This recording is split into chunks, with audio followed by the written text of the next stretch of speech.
Stories from the Pack. I'm delighted to be joined by Matt Guy. Matt will be someone you'll be familiar with if you listen to the Fancast regularly. And you can follow Matt on Twitter at Metallica UK. Matt, how you doing? I'm good, thanks, mate. How are you? Yeah, really good, thank you. And thanks for coming on board. We're still relatively in the early days of this series, but as I was really trying to outline there, we're trying to get as many people on, as many fans involved, really just to talk about their own individual relationship with the club, the highs and the lows, and hopefully bring you some content in these strange times. So, how's things generally at the moment for yourself? Yeah, it's not bad, to be fair. Being forced to kind of do different things has been a bit of a blessing. I've kind of revamped my love for cycling again, partly to my financial disadvantages. I'm looking at a new bike now because I'm cycling so much. So that will hit my bank account fairly soon, I think. I hope. And then you went to the Molyneux recently on your bike as well, didn't you? That's it, and I cycled there just to see how quickly I would get there, and thinking, in an ideal world, I'll cycle to the games. I won't have to get the bus back, but then I don't know how I'll feel after 5 or 6 beers cycling back uphill back to Ashby Park. So not sure really.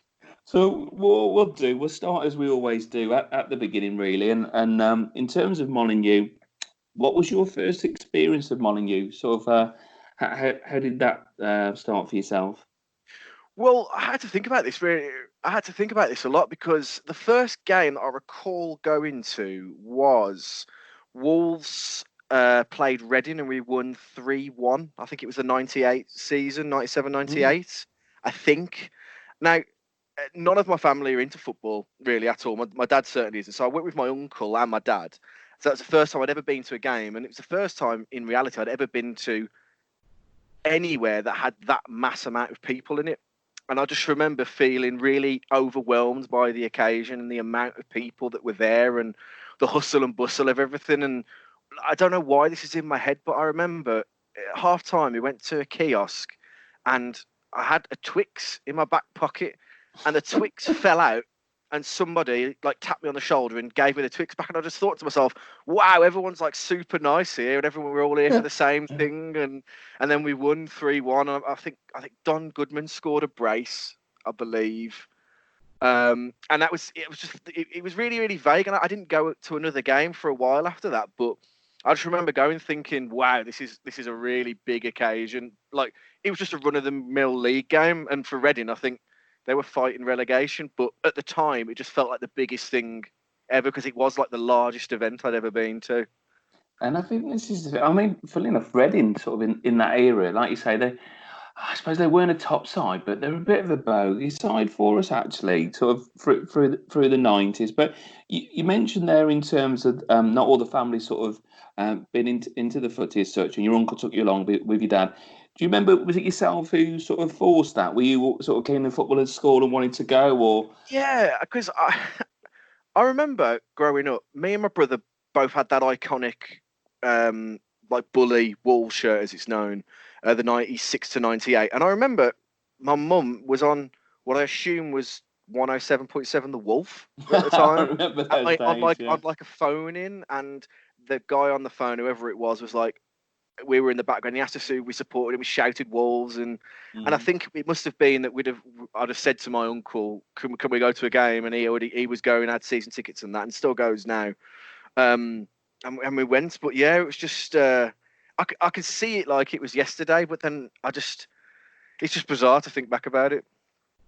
It is mad though, and it's kind of what I was speaking to Andy before, and this is kind of what I want to get over with the series because the finer details are there in terms of the history book, in terms of the score and how sort of the team played on that particular day and who were up against. But to me, football there's so much more that goes around, and it's the atmosphere, as you say, that first experience of going into a big crowd. It's kind of like shit. Is this what it's all about? And it's kind of that experience of up until that stage, really, you're not going to get that sort of fantastic sort of live atmosphere. So that was sort of your first experience. Where were you sitting for that first game? Do you remember? Oh, I want to say the South Bank, but the South Bank, was it as the South Bank then? I'm trying to think. Like, I know it was behind the goal, basically. Mm. So all I can tell you is it was behind the goal. Again, I was just delighted to be there. To be fair, and then that I didn't get to go to another.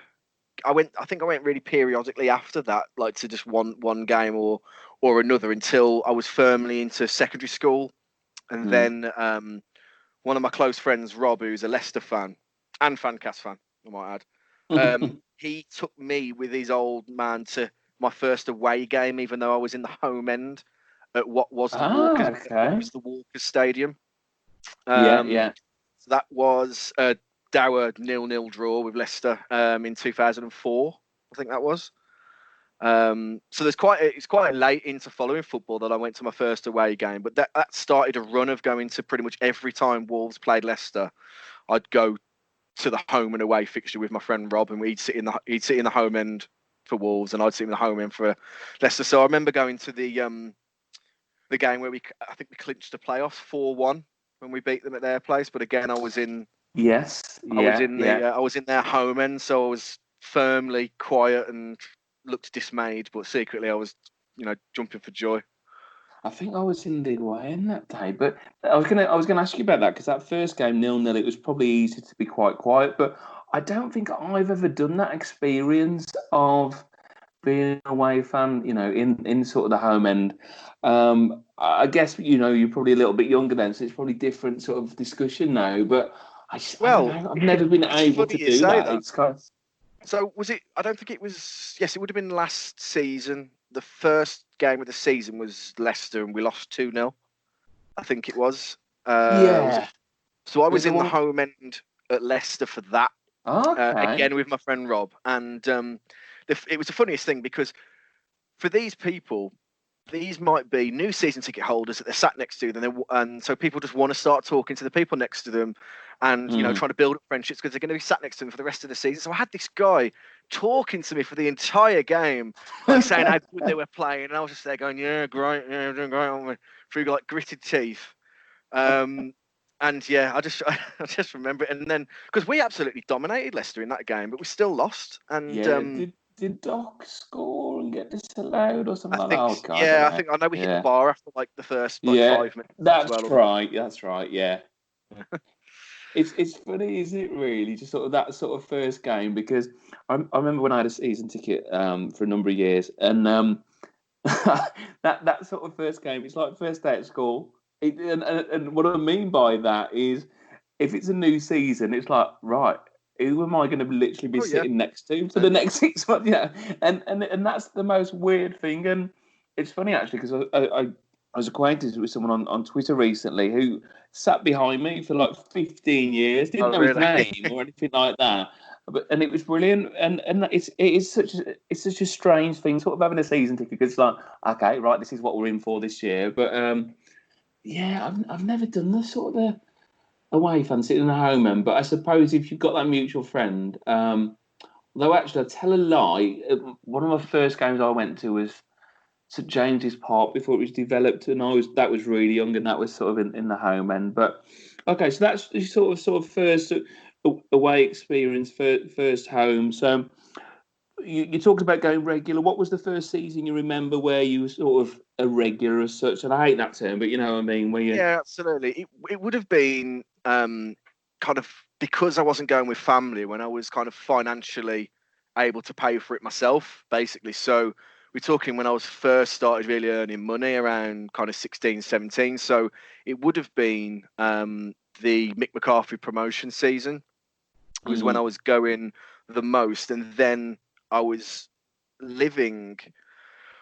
where was it? I was living on Dunkley Street in Whitmarines when I was in the first year of uni. So I was literally, I could see Molineux from a window, and I was living there. So I was going all the time. I had my NUS card, which got me like student prices.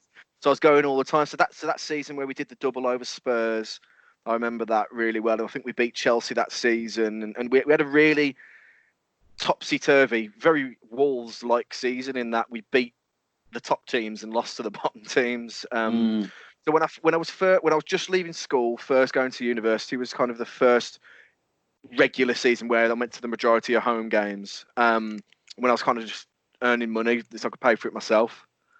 And I asked this Andy last week because it does intrigue me. People's routines on a match day. The obvious, you've probably answered the first question. Obviously, you'd walk to the games, being where you would. Would you kind of have a routine? Would you go to a pub beforehand? Did you go to the same one? Did you kind of? Well, the student house that we lived in was very much a Football Manager and Mario Kart Double Dash till 4 or 5 in the morning kind of household. So waking up was about midday in this house. So the routine was pretty much get up, have a few cans in the house, and then just walk to the ground, really, because I was living off student loans, so I was trying to keep it as cheap as possible. And that was kind of the routine. Like, we'd get up, we'd watch like the beginnings of Soccer Saturday if it was a Saturday game, and like play Football Manager. We'd all be sat, all 4 of us with laptops, just playing, and then go to the game, and then come back and pretty much just talk about football, watch football until we went out on the night, which just was the routine every single weekend. Brilliant. And obviously, sort of that McCarthy era was a fantastic era. But we always ask in terms of sort of highs and lows.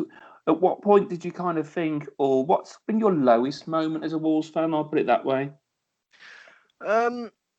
There's two lines of thought when I was thinking about this. There's definitely the lowest moment, and then there's one of the times where I felt the most fed up. One of the lowest moments was obviously the double dip relegation in the Championship season, when I think it was 3-0. We lost to Peterborough, I want to say. Was it Peterborough? I think it was. And I just remember sitting there thinking to myself, this is it now. Like, we weren't mathematically relegated, but it just had all the signs of it. And I just thought to myself, wow, this is a real fall from grace from the,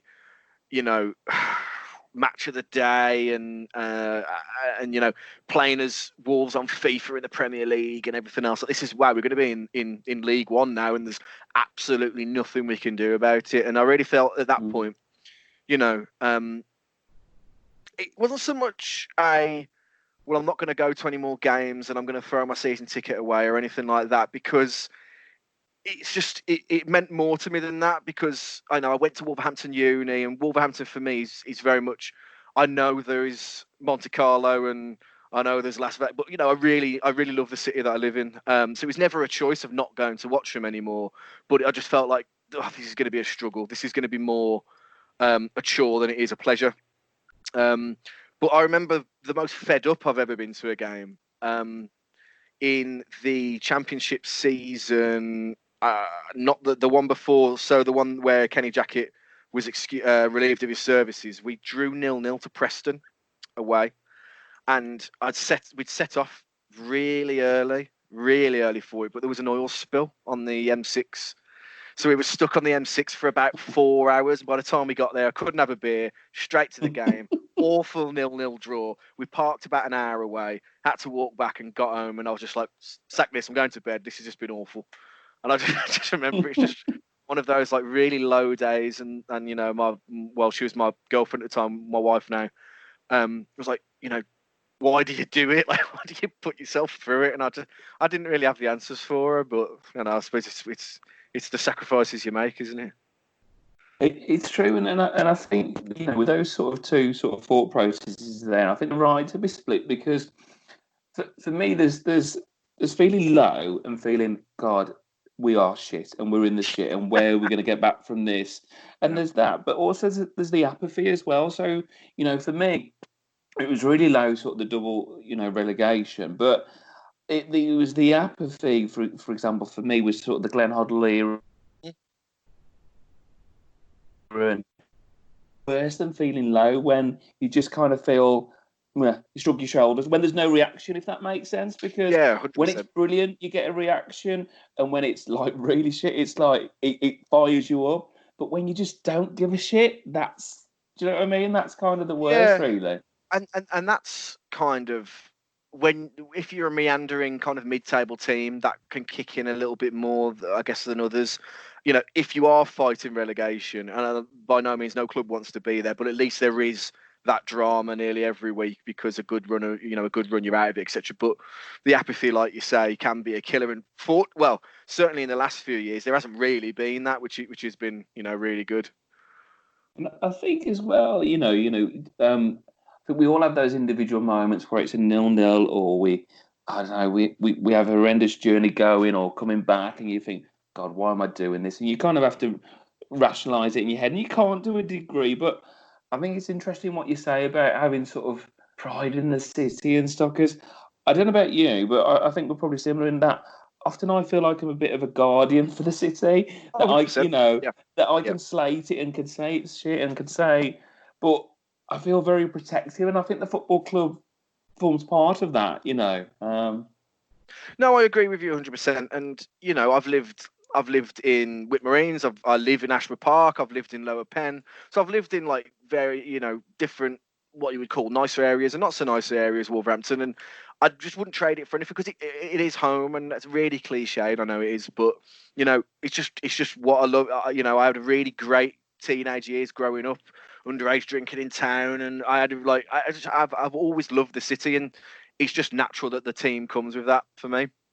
And I think a big part of that, and it probably sounds cliche. Well, I don't know if it does. It's a fact. It's the fact that the ground is where it is. The ground is essentially just off Whitmarines, and it is the heart of the city. And that will be a discussion. And I don't know. People might be looking back and listening to this in times gone by. But if they live in the present now, where we are sort of being Molyneux in this journey, it's like, what's going to come with it? Because you don't want to lose that sort of soul for me, and that sense of being at a one city club and being really at the heart of things. I think is massive. Yeah, I think so. And you've only got to go to places like Newcastle to see how great that city is by having St James's firmly smack bang in the middle of the city, and it becomes its culture. And watching Sunderland Till I Die, and those clubs that idolise those cities, sorry, that idolise their teams. It does play a massive part, and that's what it felt like for me growing up, and that's what it feels like now. And it's it's just part. It's part of the city. It's on. Well, the official thing is it's on Wolverhampton Monopoly. So that's good enough for me. And I think we talked there about this back onto sort of on the field matters, and we touched on a couple of low moments. So we'll be hearing about your high moments following the club after this.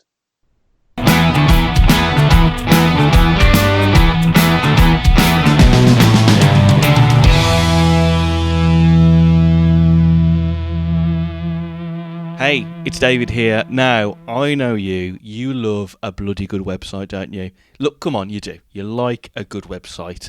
If you're on your phone, you're on your computer thinking, I want to see a bloody good website, I'm going to go find one right now. If you want a bloody good website, and you want one for yourself, for your business, why don't you go check out our sponsors, pixelyetimedia.com. They don't just do websites, of course. They do loads of different things for your marketing needs, such as design work and brochures. And they do our website as well, wolvesfancast.com. It's a really good design. We're really pleased with the work over at the guys at pixelyetimedia.com. So, again, you're looking at some websites, you're thinking, I really want a website that looks that good just for me and my business. Why don't you go check them out right now at pixelyetimedia.com. Okay, so touching really, I mean, we're in a good place at time of recording. We know that in terms of where Wolves are. I know football's on pause at the moment, but the last couple of years has been really phenomenal. But I guess on this series, things are good now. But what was the point when you thought, God, this is the best, best feeling as a Wolves fan that you've had to date? It could be a single moment, or it could be what would you kind of class up there as kind of like, God, this is really good, and this is worth the 0-0 against Preston. Yeah. Well, because I want this to be more of a retrospective than immediately current. So taking the 2-1 United FA Cup game out of it, I'll set the scene. We lost 4-0 to Barnsley on a Tuesday night.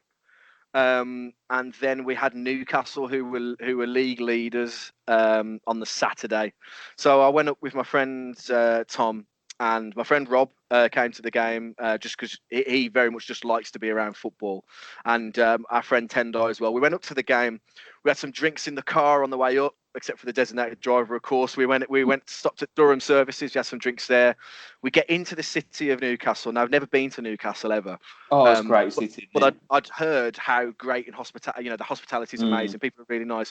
The first experience was a bus driver pulling in front of us, winding his windows down, and said, "I'm not going to do the accent because it will be awful." But he goes, "You've come all this way to watch your team lose, lads," and then started laughing and drove off. It didn't feel malicious. It just felt like funny.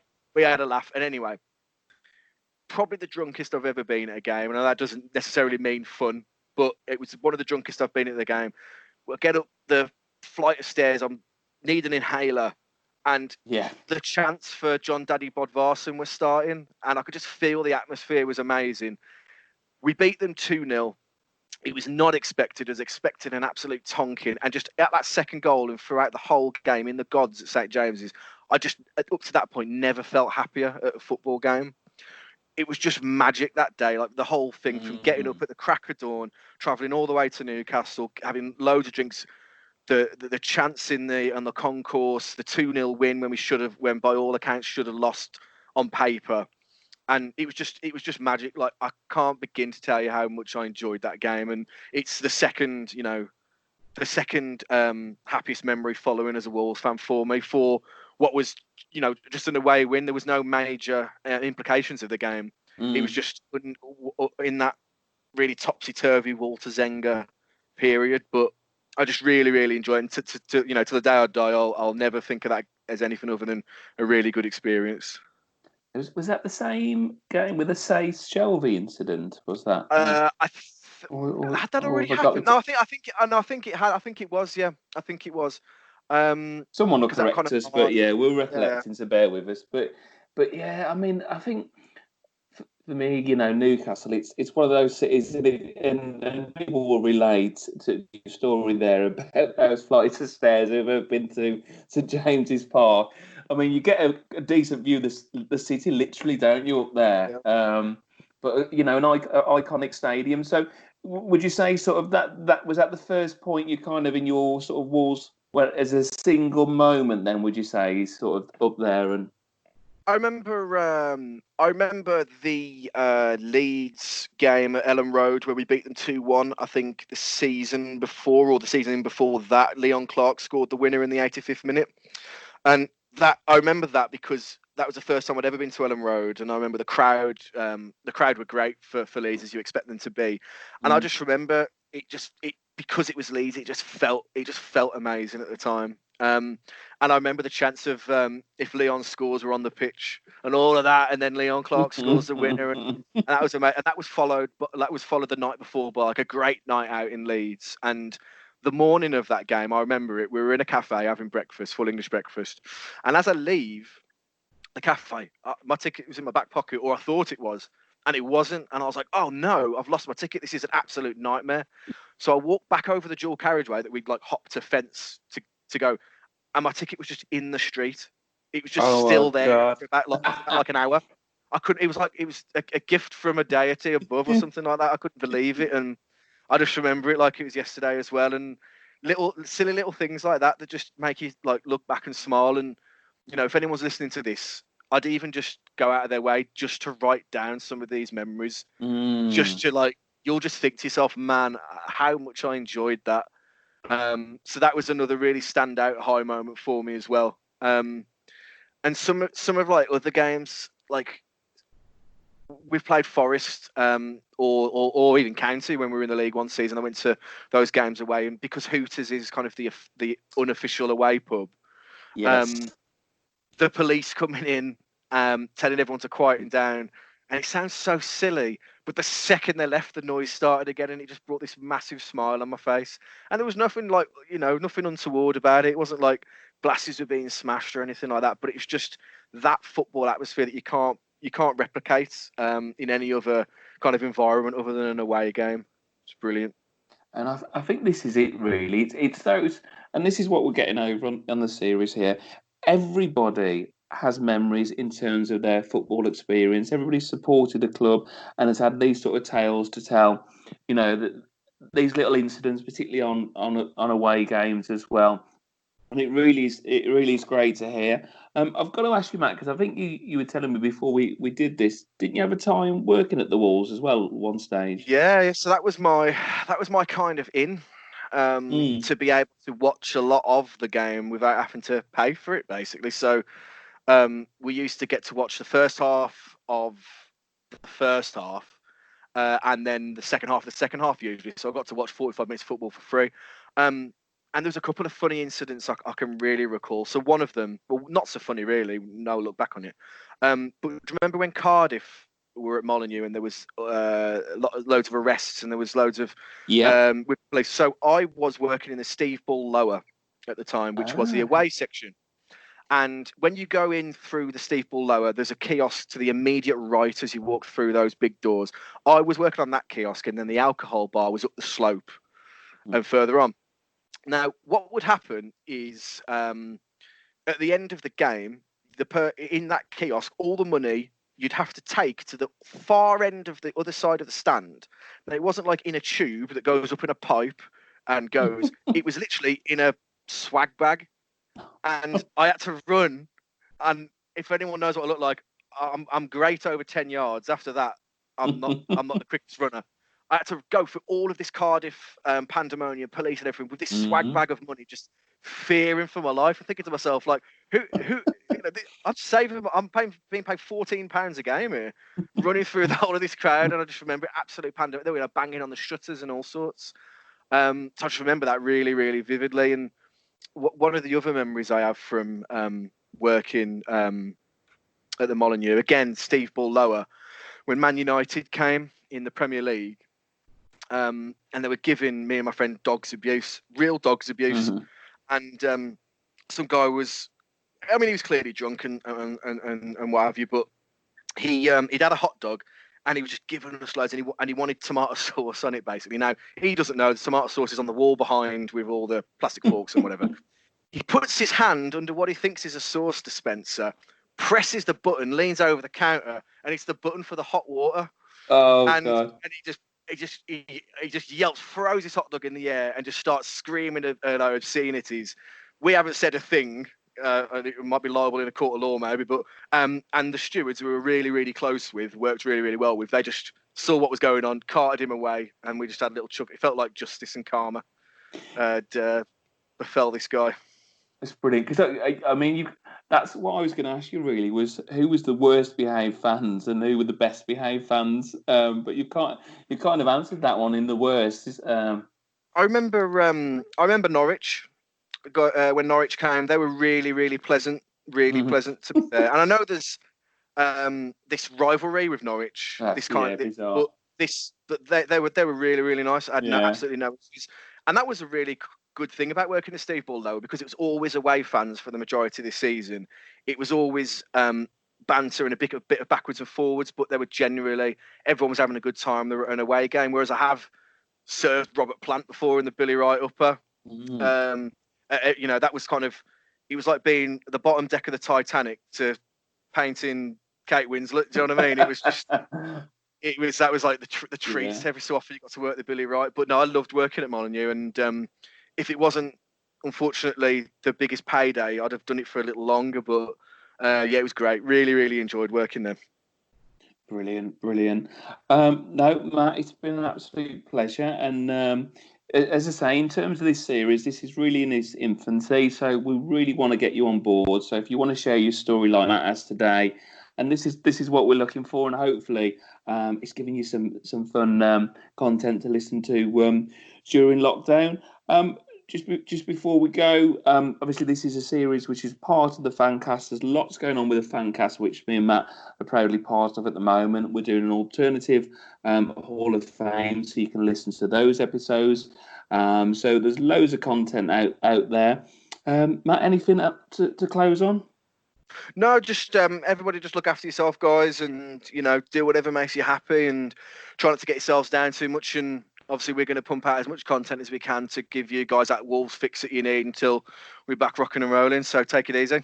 Yeah, from us both then. I think Matt's hit the nail on the head. Stay safe, stay well, and we'll see you soon.